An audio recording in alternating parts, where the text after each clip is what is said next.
What's going on, guys? It's Jimmy here, and welcome to our daily show where we talk about the fourth stimulus check update, the next stimulus package, and what's in it, and the next round of stimulus, as well as what's going on in the world today.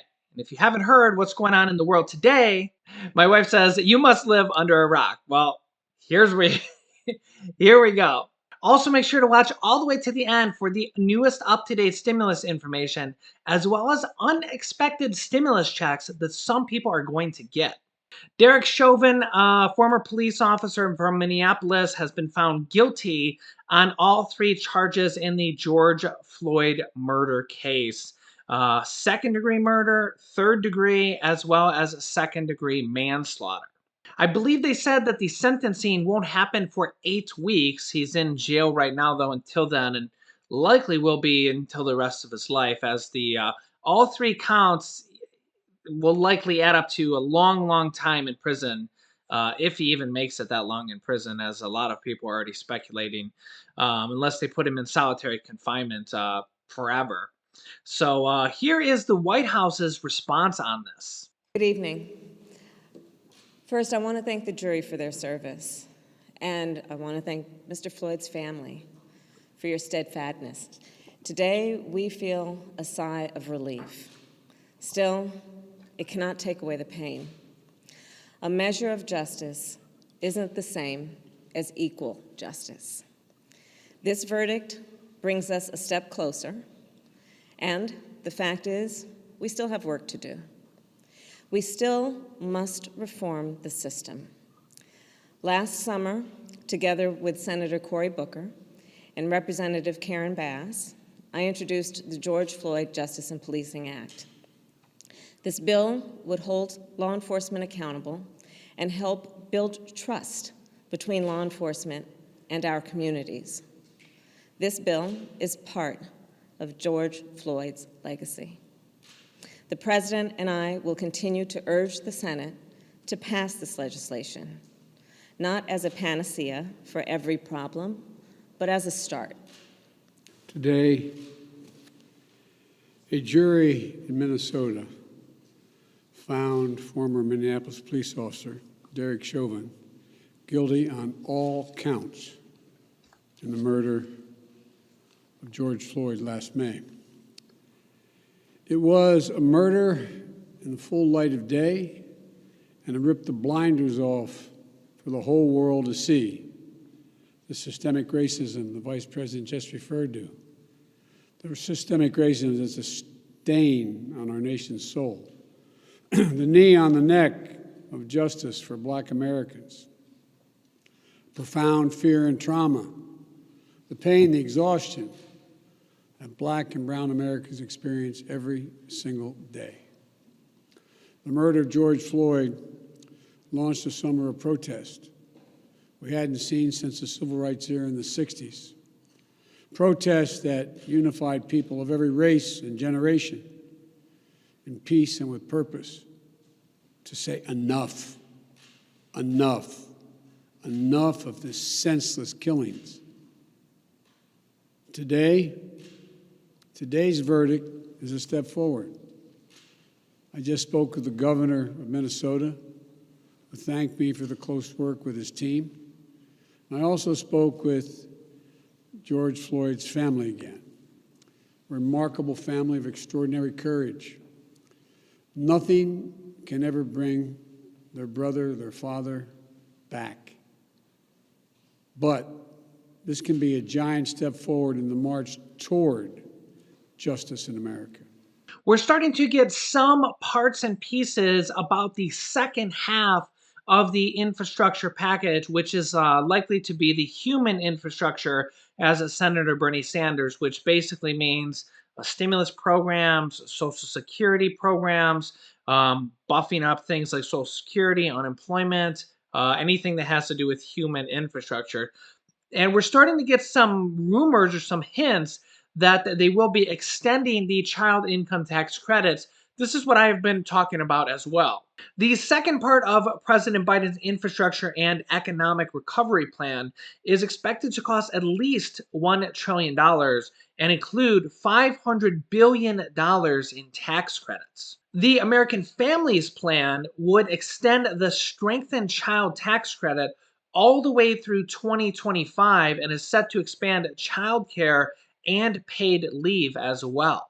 Republicans have opposed a corporate tax hike that was in the first piece of the infrastructure package and will likely resist an individual tax increase expected to be in the second part of the package. The second piece is expected to expand childcare, paid leave, pre-kindergarten education, so basically free preschool, and also possibly community college for adults, and tax credits for families while raising taxes on the wealthy. Those policies are priorities for progressive Democrats, who have said that they want to address shortcomings in the social safety net exposed by the pandemic, which disproportionately affects women in the labor market. It would extend and strengthen the child tax credit, which Democrats passed in the third stimulus check package, which is $3,600 per child over the age of 6 and $3,000 for children under the age of 6. This is already passed from the third stimulus check package. You could start receiving this money if you have children and you have a social security number and you make below the income requirements, which are the same as the third stimulus check. That you could start receiving the monthly payments for this $3,000 to $3,600 starting as early as July, which is at this point about 2 months away. The IRS is setting up a portal to help you claim any new babies you may have in the family. Congratulations if you do, as well as new information and you might be able to log in and say if you want the monthly payments, which about 90% of people are expected to. If you don't want the monthly payments, there might be uh, a opt-out clause in there that you could basically just take all the money on this year's tax return. So basically in March or April of next year, take the full $3,000 for children over the age of 6 for each child, or $3,600 for children under the age of 6. 90% of people, though, are expected to take the money early in the form of monthly payments starting in July through December. So basically, the second half of this year. Remember, you're not supposed to get this money until your tax return, from 2020, but for next year, you file your 2020 tax return in March or April or something like that. Normally, you wouldn't get it until your tax refund, but they're setting up this program to give it to families early. So anybody with children over the age of 6 will likely get $250 per month for the second half of the year for 6 months. And then also an additional payment, a one lump sum for the other half of the year, the first half of the year, of $1,500. That will be a total of $3,000. $3,600 for children under the age of 6. $300 per month for the second half of the year, July through December, and then a one lump sum in your taxes of next year, or $1,800. However, this is only passed for 1 year in the third stimulus check package, and it looks like this new information says that they will be extending this possibly until 2025. So that would be 2022, 23, 24, and 25. 4 more years of this for $3,000 to $3,600. It's unclear what will happen after that, if it'll go back to the $2,000 child tax credit, which is what it was before Biden came in office and what was raised back in 2017 by the Trump tax cuts underneath former President Donald Trump. So it's unclear if this raise will just be to $3,000 to $3,600 for the next several years and then might go back down to $2,000. I guess we'll have to wait and see on that. But the good news is, if you have children, you're going to be getting this money. You're going to be getting monthly stimulus checks, and it's the start of monthly stimulus checks. It's literally the first program that pays you monthly stimulus checks. Of course, it's only at this point for people with children and their dependents, but Democrats are pushing to increase this to all adults in this next stimulus package. And that is via two different proposals. We have number one in the Senate from Senator Ed Markey and Elizabeth Warren that are pushing President Biden for $2,000 monthly stimulus checks until the pandemic is declared over. So at the bare minimum, that would likely be 6 months of payments, and that is if which is a big, huge if, they declare the pandemic over at the end of this year, we'd have to see cases and deaths go down dramatically, probably by 90% to see the pandemic declared over by the government, which is really just a state of emergency that the government is in. The other proposal that is really gaining in popularity is in the House of Representatives by Representative Jayapal and Tlaib to immediately provide a one-time $2,000 payment to every person in America as critical relief during the COVID crisis, followed by $1,000 monthly recurring payments throughout the pandemic, and actually goes until 1 year after the pandemic. As you can see here, Representatives Jayapal and Tlaib reintroduced the Automatic Boost to Community Act, the ABC Act legislation, to immediately provide a one-time $2,000 payment to every person in America as critical relief during this crisis. Then followed by $1,000 recurring monthly payments throughout the ongoing pandemic, and then continue for 1 year after the end of this crisis to help our country and families. The ABC Act would be funded directly from the Treasury with no additional debt, issued by minting two $1 trillion coins and additional coins as necessary. That's right. This is a kind of a controversial way to do this. The theory is on this is that the government wouldn't actually issue debt. The Treasury would just basically mint two $1 trillion coins. That's right, $1 trillion coins. Imagine having one of those in your hands, and thereby what they think or what they say would not create any additional debt. At this point, the government national debt is about $28 trillion. This would take it likely to 30, or maybe it wouldn't count as debt.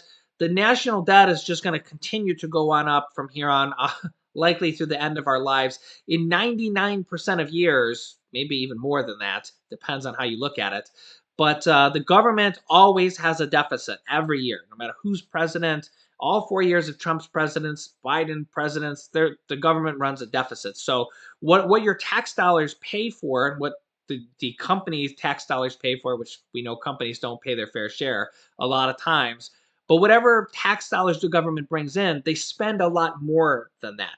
So I always see the question, well, like, whose tax dollars are paying for this? Well, the reality of it is, it's probably nobody's, because the government doesn't bring in enough money, enough tax dollars anyways. So whenever they pass new programs that are additional, nobody pays for it, to be honest. It just goes on the national debt and just sits there and will likely be there forever. I mean, back in 1990, the national debt was 3 trillion, and now it's almost 30 trillion. By the time I pass away, which is hopefully when I'm very, very old, it'll likely be $100 trillion. But the only thing that really matters there is inflation. And the Treasury and Jerome Powell from the Federal Reserve says that inflation is actually very low, in the 1 to 2% range, and they actually wouldn't mind if it went a little bit higher towards the more 2% range. And if and when that happens, which is down the line, they said, they will start to raise interest rates just a little bit to kind of combat that, if that even happens. I want to show you this other interesting piece that I just read, that you actually might get a stimulus check from somebody besides the government. And we actually seen this a little bit. I went over an article, I don't know, a week or two ago, about how some car insurance companies, or possibly even home insurance companies, but mostly car insurance, they're giving some people basically stimulus checks back or rebate checks back because people are driving less during the pandemic, and car insurance companies are actually overflowing with profits, and some car insurance companies are actually giving rebate checks back to their issue to the people. Let me know if you got one. Sometimes it's small, like $20. Sometimes it's $100. It really just depends on your company and your situation. Well, it looks like another stimulus check could be on the way from your health insurer this time. This is definitely a kind of unexpected stimulus check. According to the Kaiser Family Foundation, private insurance companies are expected to send out $2.1 billion in rebates thanks to the Affordable Care Act, which is also known as Obamacare. The law states that the insurers have to spend at least 80% of premium revenue on healthcare claims or quality improvement activities. And if they don't, then they have to refund some of the premiums paid to them, or basically refund it back to you. Last year, because many consumers were afraid they'd be exposed to COVID, they avoided doctors' offices and routine care visits. Meanwhile, providers canceled elective procedures. All of that meant insurers paid out less while still taking in the usual premiums. The Affordable Care Act makes sure that insurers don't profit too much in situations like this. So now 10.7 million Americans will get a refund check from their health insurance provider or their health care provider. So, will you get one? Possibly. Most of the refunds will go to those who had to buy their own health insurance coverage, which includes many people who lost their jobs and benefits last year. Some consumers with employer coverage will also get a refund, but since the numbers are still being crunched, the exact amount of recipients won't be known until later this year. However, it is estimated that for those who paid for their own insurance, the refund should come out to an average of $300 per person or per plan member. For those with employer coverage, it will most likely be around $95 to $127 on average, and you might wind up splitting whatever you get with your employer. The insurance companies must start sending out the refunds to eligible recipients this fall. It could be a check, but it also could be a premium credit. So, hey, an extra $300 stimulus check from a healthcare provider is a nice unexpected stimulus check. It's a whole lot better than the no extra stimulus check for, what did that say, 10.7 million people? So it'll be interesting to see who gets this and how much it'll be. I'll keep you up to date on this as well as any other stimulus items I see. Remember, I'll keep you up to date on every single stimulus item that comes on the block when new information comes out, as well as what is going on in the world today. If you're new to the channel, make sure to subscribe down below. It's completely free to do so. This way you won't miss out on new episodes. After subscribing, click the bell icon that appears to all notifications to get reminder notifications when we go live, which is 10 a.m., 3 p.m., 8 p.m., and 11 p.m. Eastern Standard Time. Don't miss an episode because we cover different things in different episodes. You can click this top video here to watch my newest stimulus check video next.